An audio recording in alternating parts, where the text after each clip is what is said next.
पृथ्वी news, नवा ध्यास नवे पर्व। कोयना धरण क्षेत्रात पावसाचा जोर, 24 तासांत 2.70 TMC पाणीसाठ्यात वाढ। सातारा जिल्ह्यातील पश्चिम घाट परिसरात रात्रभर मुसळधार पावसाने अक्षरशः कहर केला आहे। सतत कोसळणाऱ्या पावसामुळे अनेक ठिकाणी रस्ते खचले असून काही घरांचीही पडझड झाली आहे। परिणामी जनजीवन मोठ्या प्रमाणात विस्कळीत झाले आहे। दरम्यान कोयना धरण क्षेत्रातही पावसाचा जोर कायम असून धरणात पाण्याची आवक वेगाने वाढत आहे।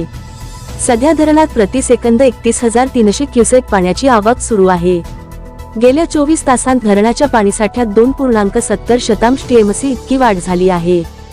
सध्या कोयना धरणात 20.90 TMC पाणीसाठा झाला आहे।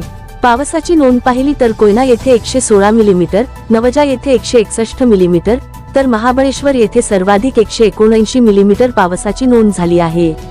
सततच्या पावसामुळे नदी, ओढे आणि नाले तुडुंब भरून वाहत असून कोयना नदीही दुथडी भरून वाहताना दिसत आहे। प्रशासनाकडून परिस्थितीवर बारकाईने लक्ष ठेवण्यात येत असून नागरिकांनी विनाकारण बाहेर पडू नये आणि नदी, नाल्यांच्या परिसरात जाणे टाळावे असे आवाहन करण्यात आले आहे।